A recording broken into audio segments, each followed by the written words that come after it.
Guess we can always edit this too, huh? I don't want to. It's so much work. The audio we do edit, but I don't. I'm not editing the videos. Think of it more like a show than a podcast. Just a poorly produced show. All right. I can roll with that. I think that this would be cool.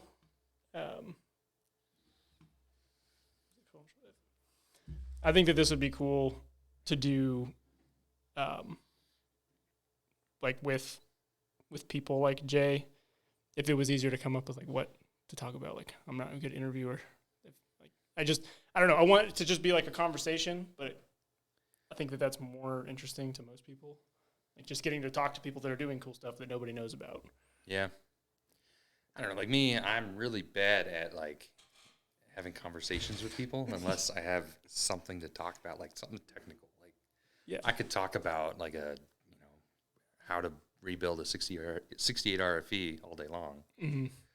But small talk, I got stuff to do. Yeah. Well, you don't have to have small talk. You can make it go in depth as you want. Yeah. Talk about building 68s. Let's talk about building 68s. Yeah, I mean, you want to bring one up here and plop it down on the table? We can do that. I would hate to fuck up this beautiful table. You have to bring a tarp with you too, or maybe like get a metal sheet just for when Robert's on. We could. There's a lot of stuff I'd like to show people. Trying to get like, a good process down for rebuilding, and I think I'm starting to get there. I'd like to start making some like cool videos of what we do and how we make things better. There's Chrysler gave us a lot of areas that we can make their products better. So yeah, it's a cool thing to talk about. So you went down for a transmission building class, and it was a group of just a bunch of trans builders, like people that are already established, just to learn from each other. A lot of them were not what I would call established. A lot of them were younger guys, just like us. They've been in the industry for a while, not necessarily running their own shop, but working for another shop or working for a big corporation like Cummins or whatever. Yeah. And they were kind of branching off and doing their own thing. It seems like transmissions is one of those areas right now that you can get into, that you can make pretty decent money doing it if you know what you're doing. Mm-hmm. It's pretty safe as far as the EPA is concerned, and there's definitely a lot of work out there for it. So yeah, there seems to be a pretty good lack of good transmission builders too. Yeah, like all of the good transmission shops, or at least I shouldn't say all of them, like most well-known transmission shops at least, are usually on pretty significant timelines, like wait times. Yeah, there's different types of transmission shops. I guess there's a lot of shops that are really good at making a transmission work, fixing the problem and letting it go down the road. But there's not so many shops that are up to date with what's going on in the industry, like what has been proven to work, what recipes you want to use, what parts don't work, and there's a lot of parts out there for like the 68 RFE in general that you want to stay away from, and there's a lot of them that are good parts. So is there like for you, resource wise, do you pretty much just rely on just hopefully hearing that there's a problem with some things from like other vendors, or do you just kind of have to try stuff and find out that it doesn't work and then have to warranty it when it doesn't?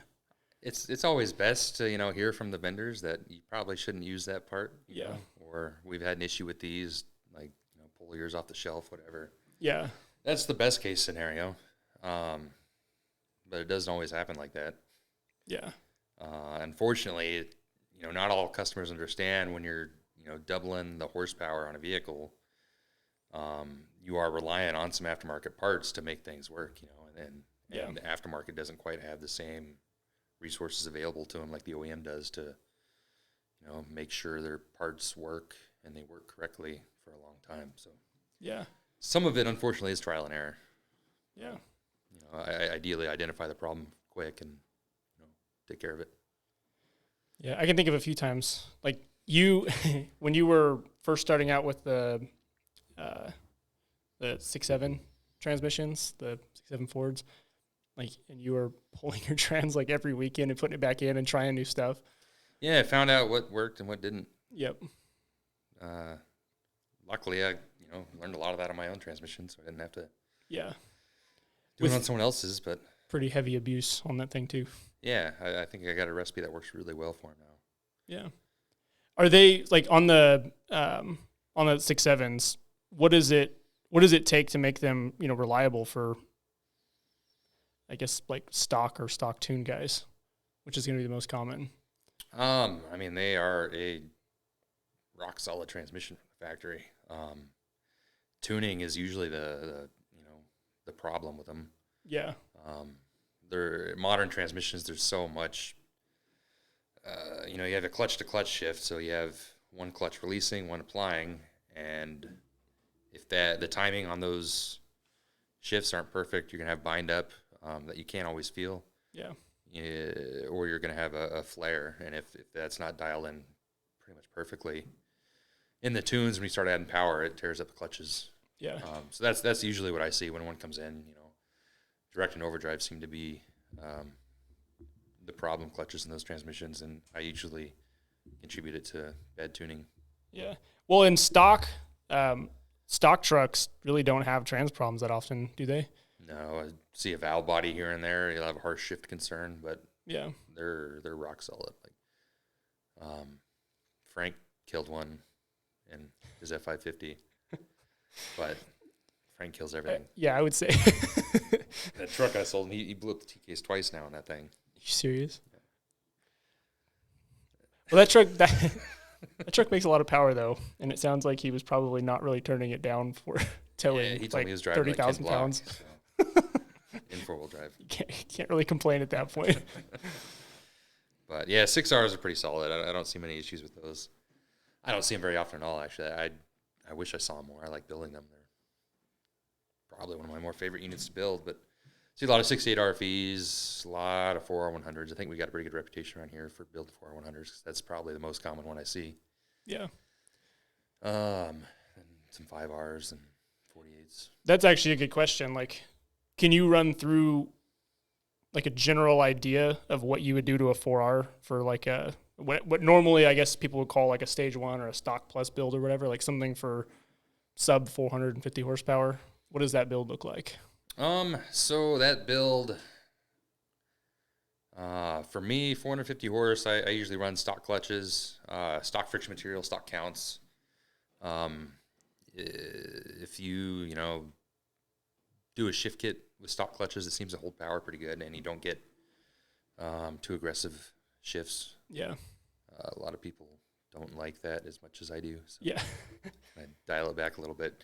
That happens a lot. We see guys like wanting to overbuy on a transmission, thinking that like even if they're willing to spend the money, if you're not trying to make a lot of power, it's not worth building a trans for a lot of power, especially a 4R. At least it's kind of it's definitely not.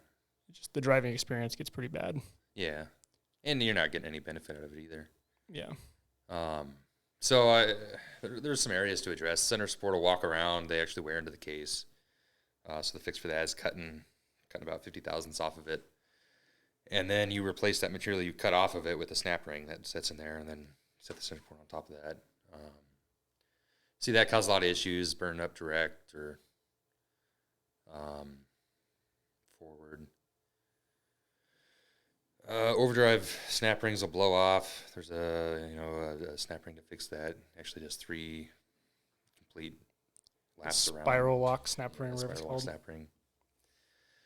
Other than that, I don't know. The performance pack that Sonex makes has a lot of good parts. I've been using that in pretty much every one.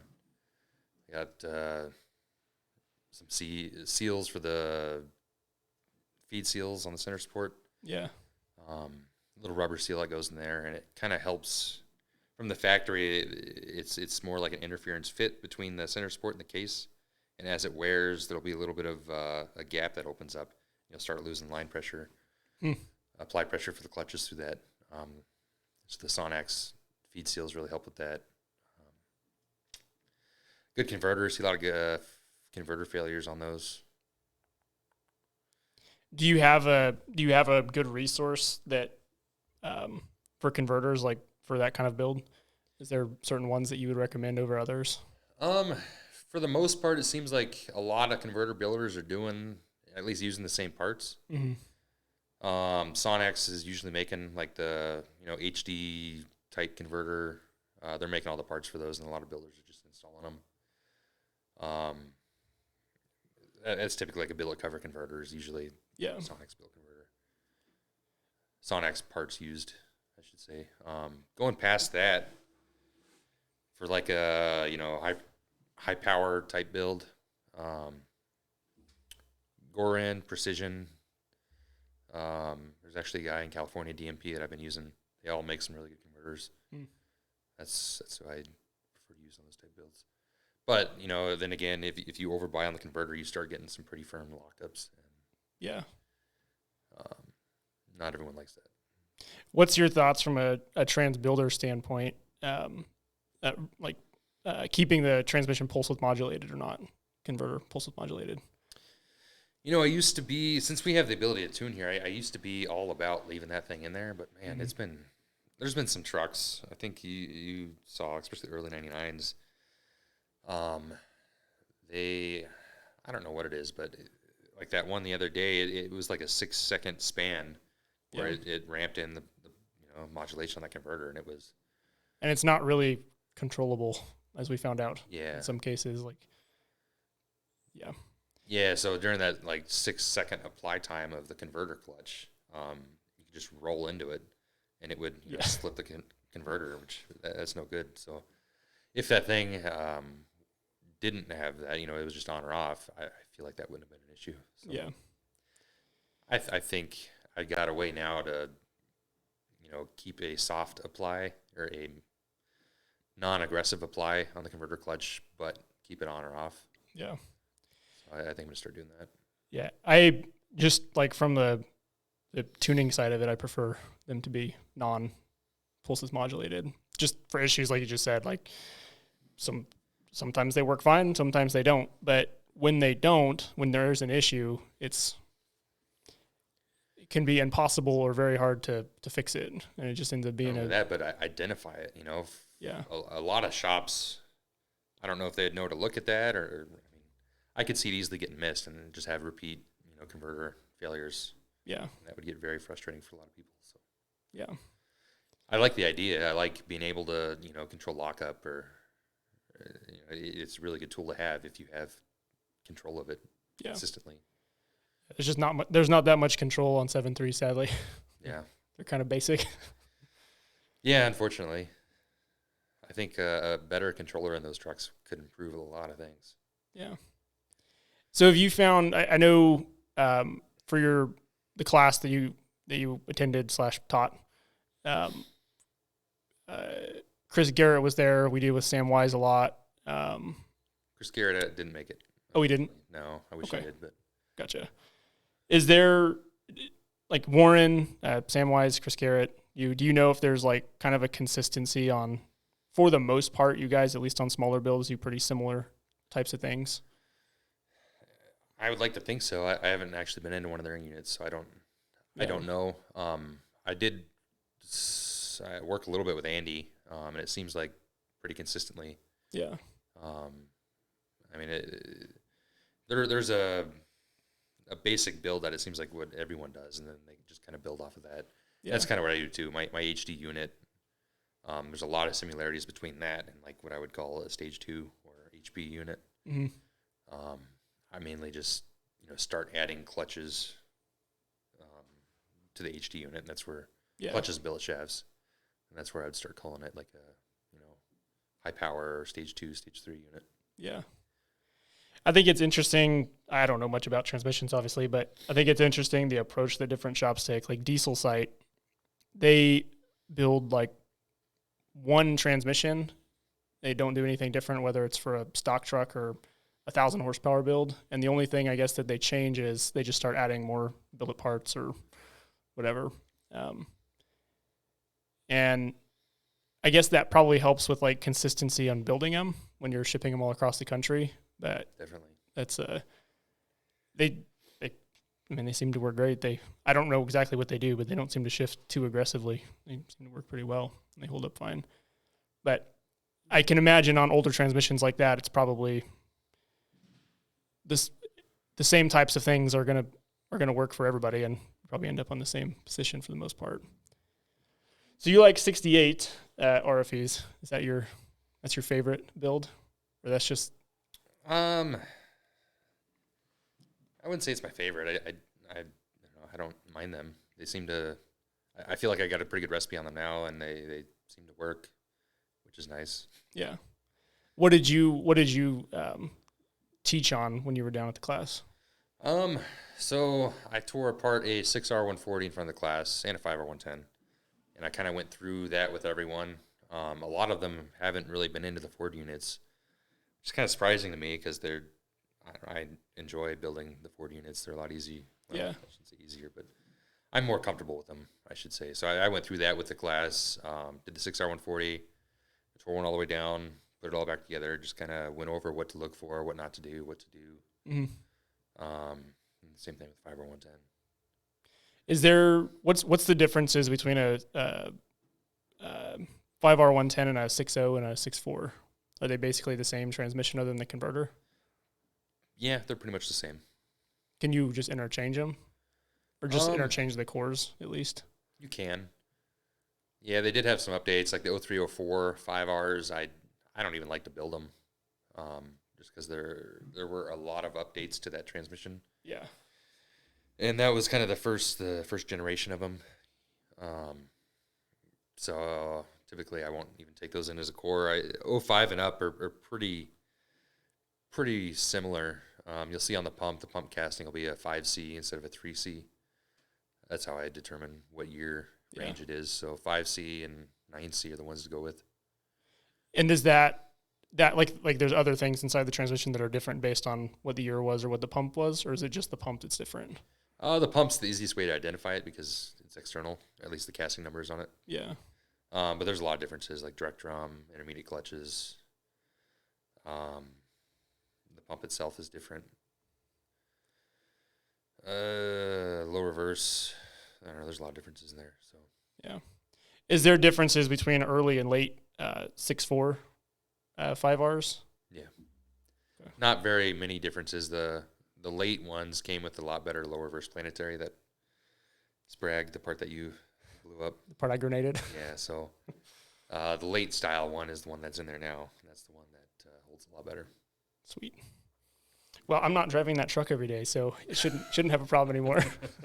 Yeah, it doesn't even move. So yeah. Maybe someday it will. So before we started here, you were mentioning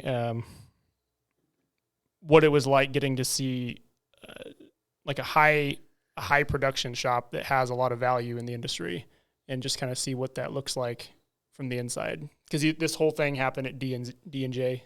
Yeah, D&J in Walnut Grove, Missouri. Really small town, kind of out in the middle of nowhere, kind of close to Springfield. And going there, I used a lot of their parts, the D&J channel plates especially. Mm-hmm. And being able to see where they come from, it's awesome. You kind of go there with, a vision of what it's going to be in mind. Yeah. And you get there and it's like, wow, this is cool that they're able to do what they do out of the facility they have, which is a nice facility. It's just not like, some huge factory. Yeah. In some giant town. Do they have one shop they do all the work out of, or do they have multiple? No, they have one newer shop that they built that has all the CNC equipment in it. I think they have five CNC milling machines, and then they have another shop across the street that they do all the transmission building in. Oh, I didn't know they built transmissions. Yep, they do mostly like race car stuff. Yeah, Doran started building there recently, so he's doing a lot of the diesel stuff there. Doran McConnell. Okay. The guy that dresses up and does some pretty funny videos. The wig and beer guy. Gotcha. Nice. Yeah, no, I can see what you mean by that. I guess what I would expect from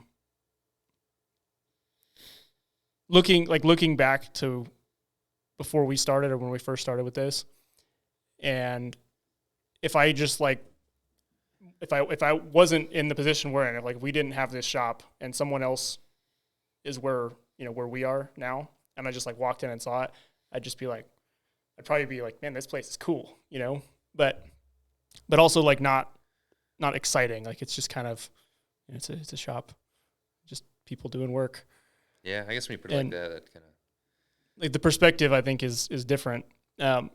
But it's at the end of the day, when you actually get to see the inner workings of what happens, it's kind of maybe unimpressive. It's maybe not Instagram worthy. I don't know. I guess people try to hype stuff up to look so much different. In a lot of cases, you just expect something other than what it is. Yeah, there's definitely a lot of hype. Not that D&J is hyping anything up, but yeah, well, they do there's a lot so much hype in the industry that when you actually see where things come from, it's anyone can do it if they put in the time and the effort, and they want to get it done. I don't know how else to put it, but yeah. Do they? So D&J, they make custom parts. That's their big thing, right? They build custom engines, take a big block of aluminum and machine it down into an engine. Or what do they do? D&J engines and D&J transmission components are different companies. D&J transmission components, they make those channel plates. Okay. The 68 RFEs. They make separator plates for the pump. They make a block for 48RE where you can put a GM style governor pressure solenoid and transducer in there. They make a lot of cool stuff for transmissions. I know they do a lot of Turbo 400 and are they affiliated or just totally different companies? Totally different companies. Okay, well, that shows how much I know. They a lot of what D&J does is street car, race car stuff. Okay. They're not really big into the diesel transmission stuff, but they do make a lot of parts for 60 RFEs. Gotcha. Most of the transmissions, at least in the past, that they built in house were race car transmissions. They have a pretty sweet race car there. They had 2 sweet race cars there, actually. One of them they built earlier this year, I guess is when they finished it.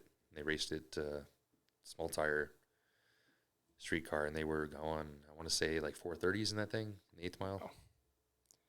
That'd be fun. Yeah. Do they so their main thing is they build custom parts for transmissions, they machine custom parts for them? Gotcha. Who do you like to use for clutches, other than just BorgWarner's for stock builds on 4Rs, whatever? Is there? Lately, I try to use OEM clutches as much as possible. Seem to get the best shift quality out of them. Mm-hmm.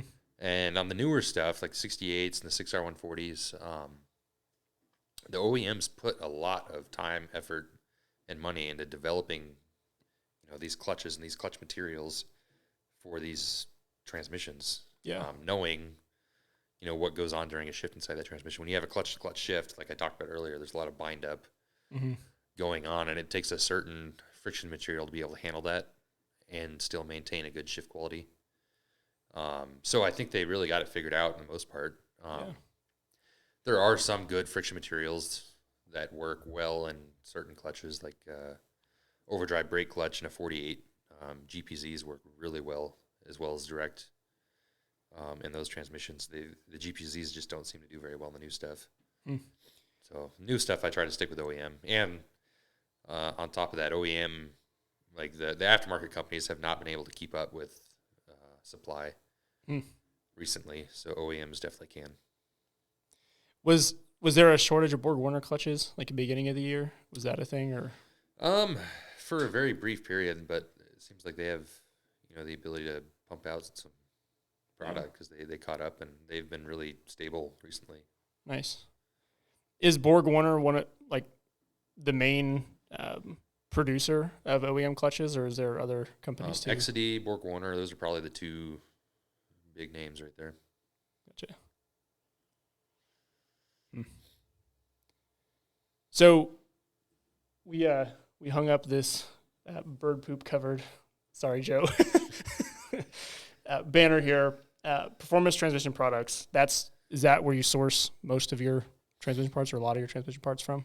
Yeah, that's Joe Prather. That guy has helped me out tremendously in many ways, and he's an awesome parts guy.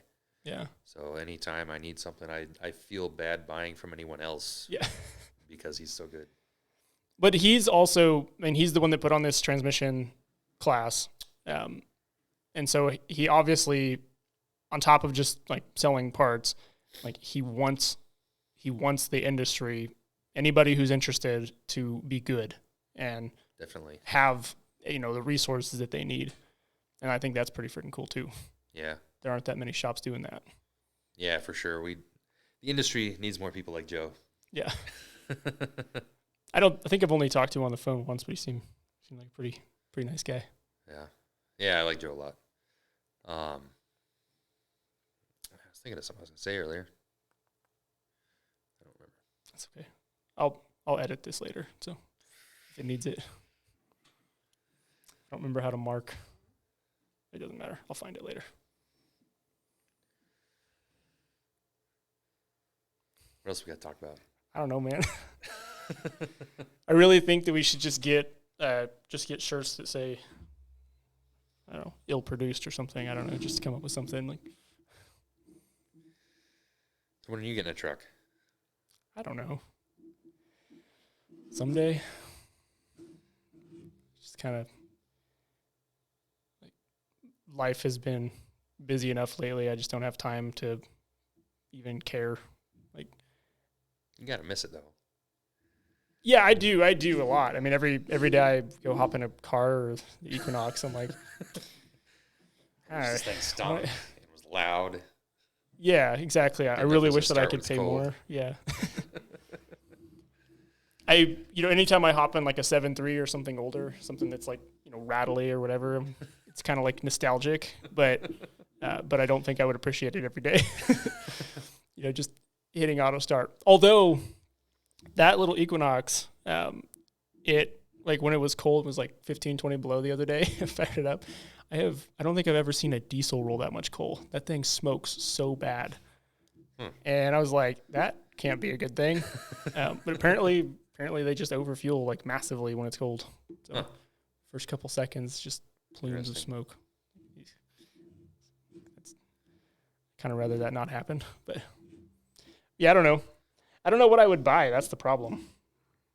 Like, I kind of feel like I should have a 7.3 because that's what I deal with every day. But then dealing with them every day, it makes me not want one. So I don't know. I love that 6-liter, the black, shop truck. Like, yeah, I miss that thing. I really liked it. I like driving it. They have good power where you need it to get pretty decent fuel mileage. I mean, that thing got like 19 miles a gallon on the highway, and I don't know, it's pretty nice. And new trucks are just we had two of those, black and silver two-tone matching trucks. Lariat King Ranches, or not King Ranch, but Lariat 6.0s. Yeah, I miss both of them. Those are my favorite interiors: the tan leather interiors with the wood grain dash. Other than 6.4s, the I guess it was the tan leather 6.4s are pretty nice too. I can't do the tan. Or not tan, sorry, gray. I don't know why I just said black tan. Leather. Black is nice. Like the Harley trucks are, like the interior in the Harley trucks are really sweet. Yeah. But I don't know. Are you just going to keep driving your Fummins? Is that going to be your daily driver? Or has it caused you issues yet? No, it's been great. I don't know what I'm going to do. I got that Dodge. I had ideas of fixing that thing and making it daily driver. What is it? 06 Meg Cab. That needs an engine. Oh, yeah. You said that was the one that you took to high school prom? Yep. And ended up finding it like a couple months ago? Yeah. Yeah, it actually came to the shop needing an engine. Customer just wanted to get rid of it, so got it for cheap. Sweet. That was the truck me and my wife went to prom with in high school. So it's pretty awesome. Yeah. Even if you don't make it run right away, it's still something cool to have. Yeah. Build it with your son Yeah, that'd be cool. when he gets older. It's gonna be a while. Yeah, a couple of years. Yeah. I did want to say earlier, I mean, speaking of shops, did you see Firepunks? Like the way they hung banners in their shop? I'll put it up on the screen here. They like had these sweet banners made, like dividing the bays or whatever. Like That's cool. That's pretty dope. Mario sent those to me the other day. It's like pretty freaking cool. Yeah. Gives some life to the shop anyway. And lighting's pretty nice too. Yeah. Super bright in there. I don't know if they built a new facility or what, but seems like a pretty sweet shop. Yeah. Like just being like productive. Like I guess maybe that's part of it. Like you expect something different. You expect somebody who's popular, like a shop that's popular or something, to be like they're doing something like magical that makes them better. And like at the end of the day, like they just know how to produce well. Yeah. Yeah, and that's like I was saying earlier, going down to D&J, like you think it's, something magic, something that I don't know, they gotta have something special going on, but in reality, like just a bunch of guys that can work together and do some cool stuff. So I asked Thomas this on the last one, but since I can edit this one, I'll ask you too. What are things that you see us doing in the future to like help with production? Like what are things that you want to do to improve the way that we operate as a company? It's getting to a point where I see the importance of having policies and procedures, in the beginning. It's like, why would I need all that? All just doing stuff. Yeah, like just go do stuff and get stuff done. But yeah, now it's like we should probably sit down. Let's all talk about this and put some policies on the board. Yeah, procedures, and that makes it a lot easier to, for one, manage people, manage workflow, manage customers, and two, like it sets expectations. Mm-hmm. A lot easier than someone just doing something and seeing what happens. So yeah. Is there a resource for like transmission builders other than just like Facebook pages, like people that are interested in I guess without arrogance being willing to learn from other people, like ask questions, figure out like what stuff is working well and what isn't? No, not really. That's what makes this industry so tough is there's no school to go to. There's no, you can call up a vendor or a manufacturer and ask them about their product, and they're going to tell you great things about it. Yeah. You get this product, you install it, and a lot of the times it's not as great as what you were expecting. Yeah. And unfortunately, a lot of those lessons have to be learned the hard way because there are not, those resources out there to tell you otherwise. The relationships in this industry is extremely important, Yeah. Because you build relationships with other builders, you feel comfortable, sharing knowledge with them. Typically, they'll share knowledge with you, and that's the easiest way to learn those lessons is to learn from someone else's mistakes. So. Yeah. I've thought in the past about two things. One, having a resource for transmissions, because that's like I never know who to recommend and where. And I think a lot of times, like it's fine to ship transmissions, but I think if the option is there, if there's a good builder that's going to be local, is probably better. So if you have problems or whatever, it's the person that built it can actually take a look at it. Do you think it would be useful or helpful to have like an online resource, just have something on our site or whatever, where just like, I guess shops that like we could know are good, or people like just kind of start compiling like a list of like different shops in different states or cities or whatever? Yeah, I think that would be a good resource to have for sure. Not just for customers, but also potentially other builders too. Mm-hmm. should see if Joe can do that. Or we can build it for him. He's already kind of done that. He just doesn't make it public, Yeah.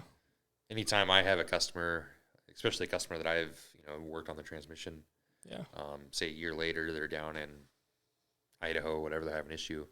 Usually the first person I contact is Joe, and he usually knows someone in the area to, take care of him. So, yeah, which is awesome.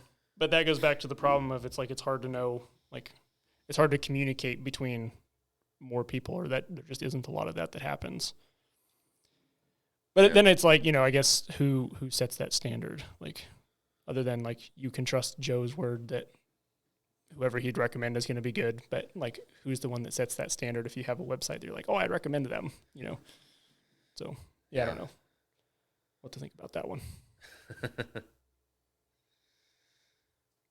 Yeah. So what kind of truck should I get? I think you should change it up. You ever had Duramax? No.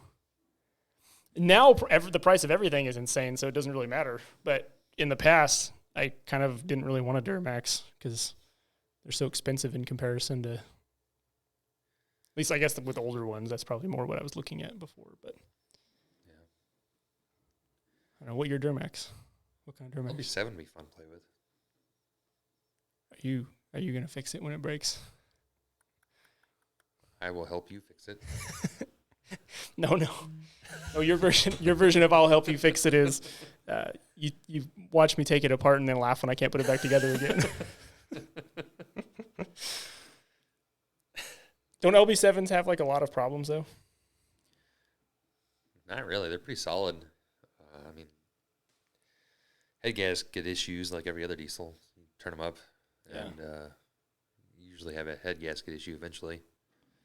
Injector issues, but can they be swapped to a 6-speed? They can. Is that pretty intensive? It's expensive. A lot of people don't really do it because of the cost of it. Yeah. Well, I'll think about it. I'll think about a Duramax. How about a Dodge? That's true. My first Dodge. My 2 Dodge experiences were not that great, so I don't know if I want to play that game again. Yeah, hopefully mine will be decent. I don't know. I bought it with the expectation, or I guess knowing that it needs an engine. And there is no transmission in it, so. Well, I'm sure you'll figure that part out. Well, I don't have anything else to talk about. That's the weird thing. You know what's weird is there's lots of things we could talk about. Just I don't know. You and I guess we don't really just sit down and just talk about stuff all the time anyway. There's people comment on. Do people watch this? Some people. A lot more people just listen to it, but I'm trying to. Do they ever comment on it? Ask questions or? Not really. I think any of the past videos had questions or anything? Be good to answer. I'll go to. That actually would be a good idea to just answer questions on here. Yeah, that'd be something to talk about. I thought about doing a call-in thing, once in a while, having people call in with questions or whatever. But I'm one, I know that we would just get people that were wanting to call in to be dicks. So I would never do that. Yeah. Everybody, all of my friends would do that. I'm pretty much sure of that. One of the comments on the last podcast was that he said, I would love to see product demonstrations and install videos. I guess that's not really for this, but I do want to do that. My goal is that Vaughn, being the genius that he is going to find a way to clone me so that I have time. Then I will definitely make videos of install videos. Gotta convince your clone to work for free. Yeah.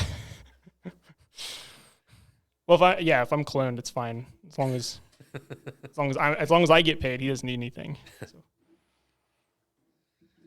Have you heard of Kinney's Clutch? Like, I guess it's a brand of clutches. I have not. Somebody mentioned something about having one that they liked. What do you usually use for clutches in the shop? Do you stick with South Bend? I've had really good luck with South Bend. Their customer support is awesome. Yeah. I think I've had maybe one that had an issue, and they overnighted one up here to Alaska. Yeah. For free, more or less, and just said send the other one back when you can. Yeah, it's been my Not experience too. They're just that, their service is phenomenal.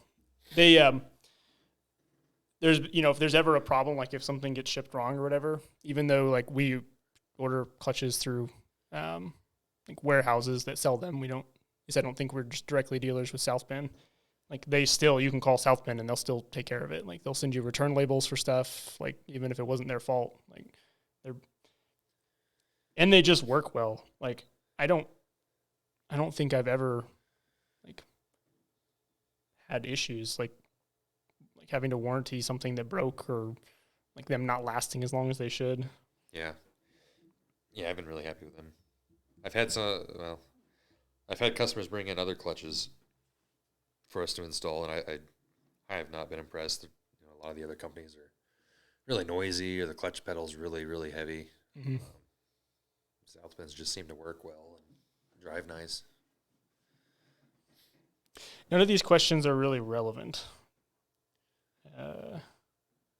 Mostly just comments. Do you know a Matt Harris? No, I don't. Okay. I think it looks like he's one of our customers that is local.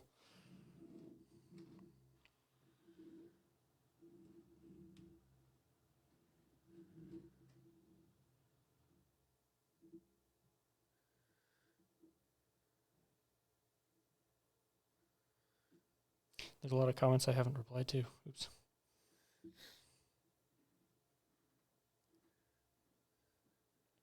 This video, are we streaming it? No. No. It's just recording. I'm pre-recording it. Makes me a little more comfortable because then when you're just like sitting here thinking, it's. I think that this would be better with a totally different person running it, but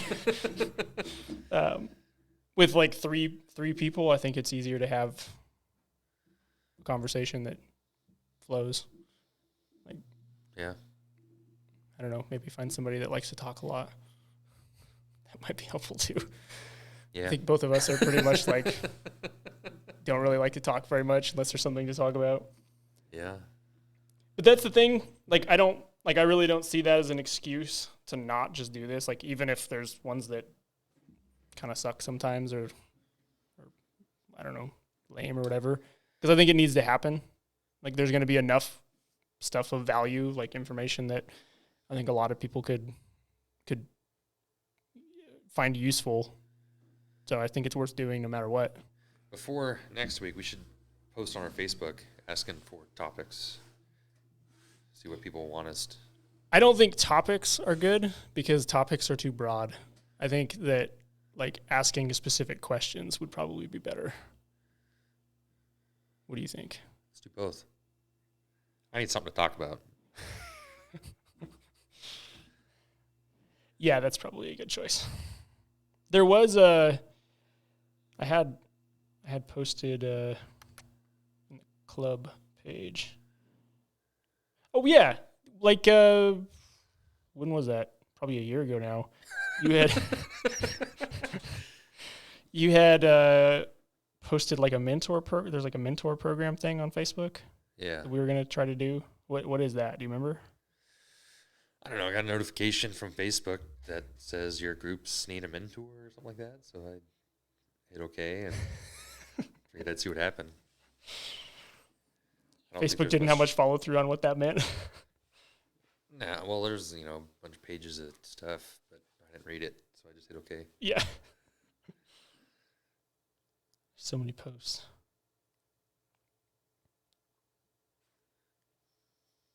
I think I had asked specifically for topics, and it was like tuning or injectors or whatever. It's like, well, that's kind of broad. So we did. I mean, I don't know. I think all of like the stuff that I've wanted to explain or say, like the injector podcast that you didn't agree with because I didn't talk about big stuff. That I think is like just good, useful information to have. Like I think I've already talked about before. So it's like I don't feel like I need to say it twice. Yeah. It gets weird. Like it's really weird when like talking to people all day on the phone, and like getting asked the same question like 10 times every day. And like I feel like I'm repeating myself over and over and over again, but it's like it's to a new person who is asking the question because I didn't answer it for them. But sometimes it feels kind of awkward. It's like I've said that like 5 times today. What kind of questions are you getting? Like, what injector size should I go with? What turbo size? Yeah, I mean, usually it's something to do with whether to upgrade or not, and that's determining if someone should upgrade their injectors or upgrade their turbo or whatever. I mean, usually that's what it comes down to. If somebody wants more power, so they don't have to buy a new truck or whatever, it comes down to those two things, then everything that has to support them. That's like you don't want to choose a turbo before you know what injectors are going to be in it, and you don't want to just like blindly choose injectors. So at the end of the day, it comes down to injectors, and that's what needs to be decided. But there's a lot that isn't understood, I guess, about like how to choose them. And like, one of the things I see a lot is guys that have like a work truck or something that it has, like they're looking to put like stage 1s or stage 1.5 injectors or something in it. Like, and they'll come to me asking that if that's the right choice or whatever. But like they've driven it this whole time without even having tuning on it. And so it's like, well, if you've had the truck for 5 years, it's been your work truck, whatever, you've been satisfied with the power it makes. If you just want a little bit more power, then leave stock injectors in it and just put tuning on it. Like, and or if you've been running tuning for quite a while, but you run it in like a 20 or 40 horsepower tune every day, and you're happy with that, like what would the benefit be of upgrading injectors when you already have fuel there you're not using? So I think just like that concept of like, if you're not making use of what you already have, then what will be the purpose of making any sacrifices to put something bigger in it? I think people will definitely appreciate that too. Like, yeah. Recommending things that will make them more satisfied instead of, just selling parts. Yeah. And that's like every conversation I want to walk away with, like, even if we didn't like decide what to do or whatever, like just understanding like how to decide what to do, just like, I guess maybe just like knowing how to think about what you should buy and what is going to work. Because then it makes it easier to choose everything, like turbos are a huge problem for drivability. If you put a KC Stage 3, you put a 66 millimeter turbo on with a 1.0 housing or something, on a truck with stock injectors or stage 1s, like it's going to drive horrible. Like even if you had, like, even if maybe that turbo makes, it's going to make more power. Like if you put it on a dyno, it would probably make more power if everything else is working well, than like a stock turbo with a billet wheel would with those injectors. Like, where is it doing that? It's a very narrow window at a high RPM in a hot tune, and that's not how you drive it. Like it's not power where you actually need it. Yeah. And so choosing turbos that are way too big, I think, is a really common problem too. Absolutely. I get a lot of that too. Typically for me, you kind of get an idea where the customer wants to be power-wise, mm-hmm. and then I will choose the smallest turbo I can that will achieve that goal. Yep. Because it's going to drive much, much better. Yeah. A lot of people don't seem to understand that. But if you go that route, I think it ends up with a lot better experience for the customer in the end. Yeah, and for almost everybody, staying on the small side is probably going to be better anyway. Like if you're undecided whether you want to go the next size bigger injectors or the next size turbo or whatever, probably don't. Probably stay with the smaller one, because like even if your turbo is a little small for your setup, like you still make power with it. It may be a little bit hotter when you decide to put in a race tune, but you know, when you decide to push it. But for the most part, like if you spend 99% of your time just like driving around or towing, which most people do, you're never going to make use of a turbo that can make 600 horsepower instead of be, you know, usable at like 400. Definitely. There's always, you know, you gain a little bit of power here, but you give up drivability and comfort. That's something I kind of want to visualize. Like whenever we get like dyno room and everything set up and we can do a lot more testing, like I want to swap through different turbos and injectors and stuff. And then visualization on that would be like a cold start on Brooks Dooley and a cold start on a stock truck. Like the day she started that thing up and it smoked out the woods behind my house. The whole basin just full. Fire department was called. But like I have that expectation that that's going to happen, so I can run a truck like that, you know. Yeah. A customer that didn't quite understand what they were getting themselves into would be pretty surprised at the very least when they start up their truck at 10 below and it's blowing smoke everywhere. But yeah, and it's not fixable. That's the other thing. Like if somebody makes the choice to just put bigger injectors in and doesn't understand the consequences of it, like they're going to come back. And I guess maybe that's my whole, the reason I push so hard that way instead of with bigger stuff is because as the tuning company, like that person's going to come back and they're going to want us to fix it. And it's like, I can't fix it. Like, yeah. Anytime you change nozzle size on a 7.3, there's, you get more power, but you lose a little bit of drivability and runnability. So your idle quality, your startup smoke, your really your usable power, like in a normal driving scenarios, like especially the bigger you go, like I said, it's going to require a bigger turbo. It's going to be laggier and make less power to lower RPM. And but it's fun. It's fun, sure, absolutely. It's just a balance of that. And that's where, like, at the end of the day, we can go through this whole explanation. Doesn't matter, who we're talking to. Usually it ends up being like, well, I still can't answer your question. Like, you have to make that choice. But at least you can go into it knowing the consequences, or the benefits either way. Yeah. Also, I want to say, and you can correct me if I'm wrong, there's two ways that I think of, like everybody wants to refer to like a turbo as like how fast it spools up or whatever. Like that would just be like the generic term that everyone would use. And I think that there's like kind of two things to understand about that. It's like, at what RPM is it capable of making whatever pressure? I mean, boost pressure itself doesn't really mean anything, but it would indicate that it's moving a certain amount of air that's useful. So like 0 to 10 PSI or whatever. Like, what RPM can it make 10 pounds quickly? And then like how fast can it do it? Like you could put a S467 on a 7.3 with whatever injectors you want in it. And, you probably could get it to spool up at, 1800 RPM or something. If you just sit there and put your foot to the floor for a while, it's going to take a long time. Yeah. I always think of like what RPM does it become responsive, I guess. Like you tip in and you can see on the boost gauge that it's actually responding. Yeah. And for me, that 67 is about 1800 or so. It would become responsive. It didn't really, like 2000, it was, you tip into it and it's just right there. Yeah. That 72 is not too far off. It's probably about 2200, but that 76, man, it would snuff out on a shift, like in overdrive. If you didn't keep it above 2500 or so, it was snuffing that thing out. It was just miserable to drive. There's people that drive around with like an S476 every day, and I cannot imagine that experience. You need a lot of RPM to make that thing worth it.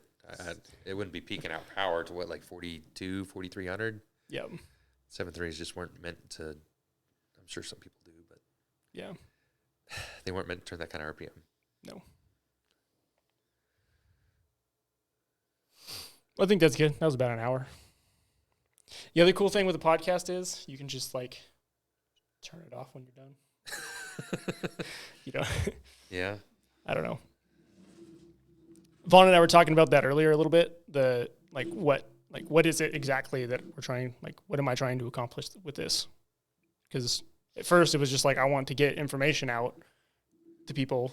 And then it's like, okay, well, it has to be like somewhat entertaining. Like it has to be something that's worth listening to. Otherwise, no one's going to listen to it. And then all the info you had was pointless to share. But like this kind of a format is more like a show than a podcast. Like it's, I don't know, I guess semantics. It doesn't matter. I don't know what I'm talking about. Okay, tell me your thoughts. What are your thoughts on this? I don't know if I'll put this in or not. Just your honest thoughts on like moving forward with something like this. Do you think that it's useful for the industry? I do think it's useful for the industry. It would be nice to give customers insight into like the other side of things. Mm-hmm. Maybe help strengthen relationship with customers, but let them know what our struggles are, what we deal with every day. You know, what, especially right now with the industry. That's what I was going to talk about earlier. The parts supply issues. Yeah. When I was down south, D&J, they have 5 CNC machines. Not one of them was running because they don't have any material. They can't get material because I guess no one has it. So when you have a shop full of very expensive machines not doing anything, it becomes a problem not having material, you know? Yeah. And that, I think that's a normal for the industry right now, unfortunately. You know, I got 4 trucks sitting outside that need engines, and we've been waiting on engines for months. Yeah. And there's nothing I can do about it, you know? We're going with engine manufacturers that we've been using for years that have been doing great, but they just don't have can't parts. Get the parts. And, you know, eventually you don't have parts to keep your guys busy. You got to start sending your guys out, you know, letting them go. Yeah. And that becomes a big problem because when you finally do get parts, you have no guys to build stuff. So, yeah. The industry's in a really tough spot right now, you know? Yeah. And, you know, a lot of people that like bring us their trucks, like it's their work truck. And if your truck, like not only can we not get work done and get paid for it so we can keep existing as a company, like now everyone who needs their truck to run so that they can do their service work, or they can, if you're a farrier, whatever it is, I mean, use trucks for literally everything. Like everyone else's business has suffered because of it too.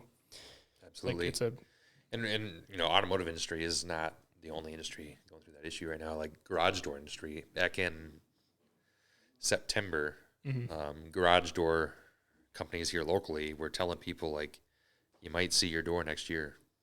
Like, that's like we ordered a chest freezer, and it took, I think it was 9 or 10 months to get here too. It's crazy. It's just like I can't even, like 2 years ago, I cannot imagine having spent, like needing to spend money on something like a freezer or a garage door, like something you just expect to like get and then put in like the same day. Yeah, like waiting through some of the newer subdivisions around here, and they're you know, garage doors are just boarded up. They don't have doors to install. People selling brand houses without doors. Yeah, it's crazy. That's awful. Yeah, it's not good. Yeah. I haven't seen, you know, like custom stuff like ARP studs and like I guess metallic things like that are manufactured. I've seen problems with. The price has gone through the roof. Yeah. But the like I guess the general parts that we deal with, I guess one of the biggest things being like injectors. I mean, they're rebuildable, so for the most part, people are keeping up with them. But like new things that have to be machined are either insanely high priced. I guess that's another struggle too. Like from the online side is like we deal with thousands of parts, and we have to keep all of them up to date. And when like almost probably every other day we get an email from one of the manufacturers with a like price change. And it's like, that's insanely hard to keep up with too.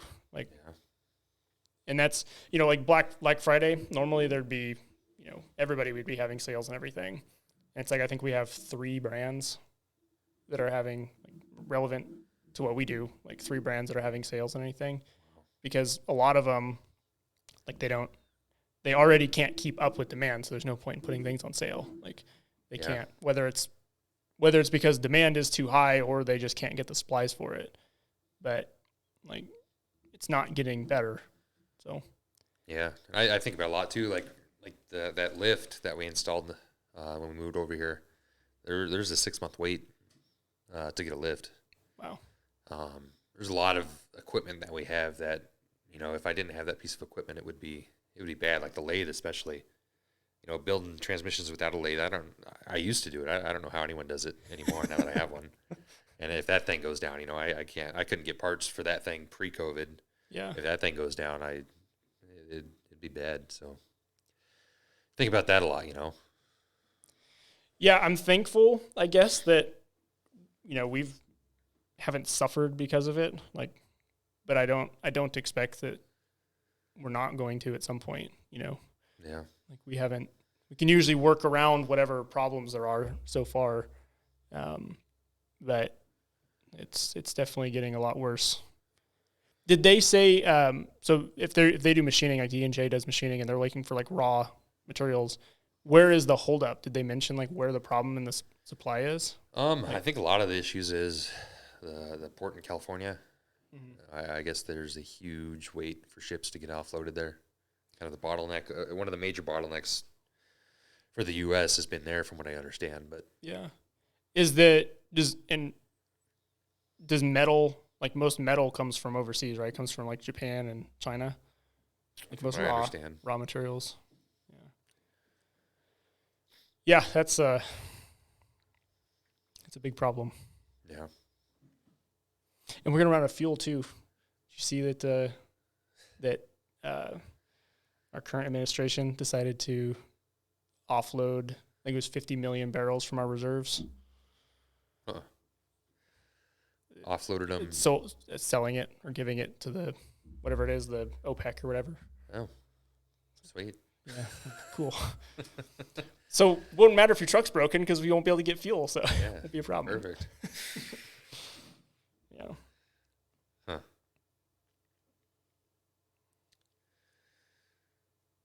Sweet, made it over an hour. Yep, we did it. Hour and 2 minutes. Perfect. It's the longest I've talked about something in a long time. Same, except for the podcast. I don't just out of words. Yeah.